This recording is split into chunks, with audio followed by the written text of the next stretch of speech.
po, kamusta po kayo? At kami po ngayon ay nasa Mindoro. Ayan. Dito po ako ngayon sa tabing dagat. Ito, ayan. Ito po yung tabing dagat sa amin. At pansamantala nga pong iniwan muna natin ang Marias. Ayan. Iniwan muna po natin ang Marias. O, ayan po. O. Masarap po dito. Tama-tama po yung wellness break namin at tingnan niyo po, napakatahimik. Yung mga mangingisda kasi kanina, tapos sa sila mangingisda, yung kanilang mga bangka ay nakaakyat na. Ayan. Napakatahimik. Kung matagal-tagal lang po talaga yung bakasyon, isinama namin yung Marias. Yan, o.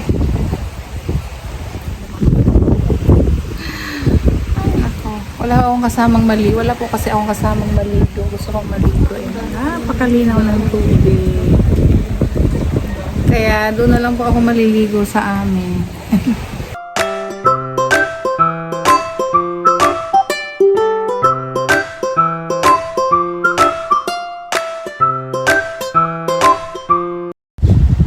Ayan. Hello po. At eto nga po yung Marias. Gustong-gusto pong sumama din ng Mindoro. Ang problema nga lang po natin ay mayroon pa silang mga online class, ay mga assignment katulad ni Sinea. Asynchronous naman si Russell at si Mylene. At ganoon din po si Pubong Biyahero.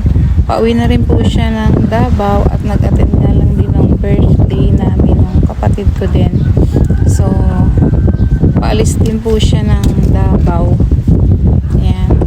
Papunta po ulit siya ng Davao at sinabayan lang niya itong Marias at pansamantala iiwanan namin ang Marias kay Tito Lord J. Nandoon naman din po yung pinsan ko, yung kasama ni nanay, hindi po sasama ng Mindoro. Yan, ganun din si Jeffrey, gusto sumama. So doon po sa Mindoro ay ilang araw lang din po kami. Ayan nga po, at maaga pa po ay nag-prepare na rin ako ng pag-alis namin. So alas 5 pa lang po ay papunta na po kami ng Calatagan, Batangas dahil doon nga po yung aming biyahe. Nandoon po yung port namin going to Lubang. Ayan, at madilim pa po talaga. At ayan, dito na po tayo sa bangka. Yan po yung aming, yan, ganyan kalalaki po yung sinasakyan namin dito. 2 oras lang naman po ay nandun na po kami sa isla ng Lubang. Ayan. Ito po ay dito sa Calatagan, no? Kung mapapansin niyo po, ito po yung part of Calatagan.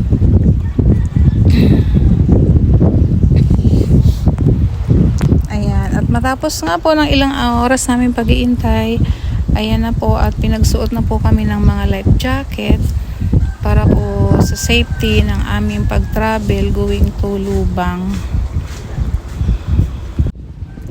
Ayan. At bago nga po umalis ay meron pong inspection yung Coast Guard. Kaya yung mga tao po nakasuot ng life jacket. Ayan. Yan po yung mga pasahero na yan ay papunta po ng Lubang doon po sa amin. Si nanay kasama namin. Ayan, may mga dumadating po po mga pasahero. Kalmadong-kalmado. Ayan po, yung karagatan. Ayan po. Si Inay. Hi, Inay. Hi ka naman, Inay. Maring Beth, hi. Kumakain siya, oh. Ay, nakain siya ng breakfast. Hindi ba lang nag-aago po? Ayan po, at maya-maya nga po, ibalis na po kami at umakyat na din yung Coast Guard. Dito po ito sa Port Calatagan. Kung mapapansin niyo po, may mga maliliit pong boat. Yan po yung tinatawag dito ang Little Boracay. Pansamantala namin iniwan. Kamusta kayo? Inggit kayo? Anong ginagawa niya? Naglalaba sila. Ay, ikaw, hindi ka naglalaba? O, ayan po si Russell. Bye-bye. Ingat kayo, ha. Yung bahay, isasara, ha. Anong oras kayo uwi dyan? Yun nga po, at minomonitor na lang po namin sila doon sa bahay para at least nakikita din namin. Maya naman po minomonitor namin. Tsaka nandun po si Tita Joanne nila, tsaka si Tito Verge. Ayan po, at abangan nyo po ang aking pagdating doon sa luma. Halina po kahit samahan nyo ako. Ayan, tinatanggal na po yung tali o yung lubid ng bangka. Ayan, at ito nga po palang dinadaanan natin dahil paalis na nga po yung aming sasakyang bangka. Ayan naman po, may mga floating balsa po. Ito po ay dito sa Little Boracay po sa Calatagan. At sa gusto kong mag swimming o mag out of town, ayan, pwede po kayo dito sa Calatagan, Batangas. Ayan po yung mga floating balsa nila dito. Ayan. At mabuti nga po at maayos naman po yung aming pagluwas. Ayan, kalmado na po.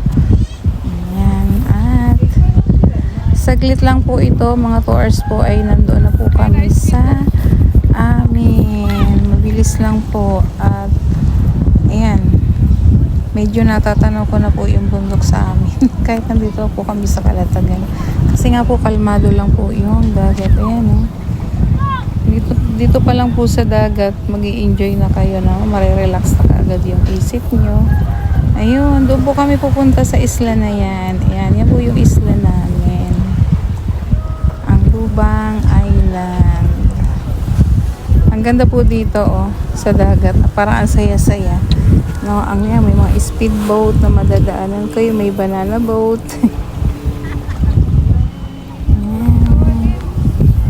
Tama-tama po talaga yung wellness break namin. No? Nakatulong din po, nakaka-relax. Mas maganda nga lalo po kung kasama namin yung mga Marias. Yan, may mga barkong dumadaan, nakakasalubong namin.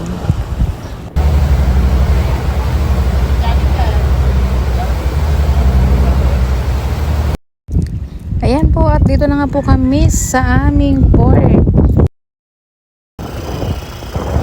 At dito nga po ay sinundo na po kami ng pinsang ko, tricycle, para po kami ay makarating na sa bayan po. Ito yung dinadaanan namin, ang highway, no? Mag-green. Ayan, ang ganda po ng paligid, no? Parang fresh na fresh talaga yung hangin, walang pollution. Ayan, ang sarap po talaga dito kapag umuwi.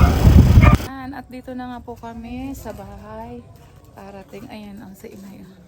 Pupunta kami ng si PB Mami. Pupunta kami ng Ilog. Ayan. Ito yan. Ito po yung bahay namin. Tapos pagbaba po dito. Kasi nga malakas po yung ulan. Parang yung tulo po ng gripo dito ay medyo malabo pa. Kaya pupunta kami ng Ilog. Nilalagyan niya lang. Ito po kay PB. Bodega niya po yan. Ano mo? Ayan, meron siyang papaya. Ayan, pagbaba ng namin bahay, may ilog po dito. Ayan. Dapat inaano niya. Ano ang gagawin? Ayan, Wala, dami tayo. ayan. Ayan, o di po ba? Mahilig talaga sa halaman si PB. Ayan. Namabis ako. Puro gulayan po yung likod ng bodega niya. Ano? Ang aming kapitbahay, may pasal. May dalang saging. Ay, maliligo muna kami eh. Hinog na ito? Oo. Ay, hinog na PJ Hinog na Ate yan. Pia. May Dadali ko na nando kay Maji. Ay, Masarap yan kahit Oo. ganyang payaton. Saging. Masarap ito sa budalan. Bahay na. Ayan, Nagtawa ng bahay mo. Maganda dito, malamig. Ayan, si Inay, Nakawid sa ilog.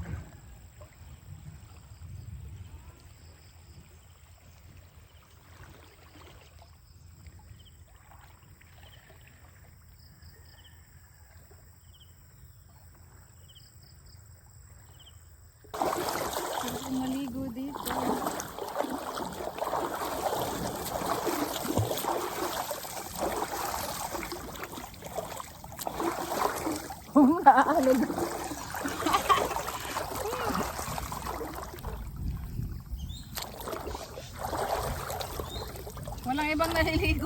kami lang ni nanay. Solo namin yung ilog. Yung mga bata kanina dito maraming naliligo. Ay, gagabi na. Nalala ko tuloy noon po dito, nakasama ko pa rin si na Maylin at wala pa noon si Russell. Ayan. Gusto nila ditong maligo kasi ayan, malinaw yung tubig, malinis. Ayan, dyan pa si Ninita. Happy birthday po pala kay Ninita. Birthday niya po ngayon, November 31. Ayan. So, gusto nila ditong maligo. Kaya, gusto din nilang sumama. Naalala nila yung paliligo dito sa ilog, sa dagat. Ayan. Nga, maglamay nga kayo. Langoy, langoy! Naagos kami. Langoy! Kaya kami na lang ni nanay ngayon. Ito. At uwi na rin kami ni nanay kasi kagabi na. Ang sarap lang talaga, nakakamiss lang yung maglublog po dito sa ilog. At thank you po sa panonood.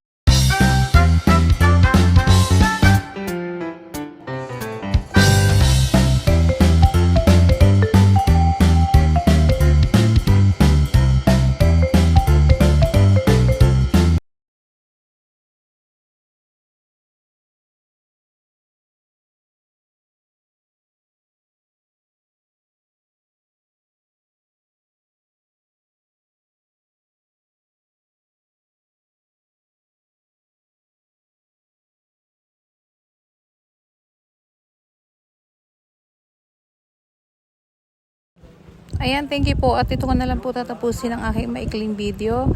Thank you po sa inyong panonood. At uuwi na din kami ni nanay. Masarap lang kasing magbabad. At bukas siguro babalik ulit kami dito ni nanay. Bye-bye po.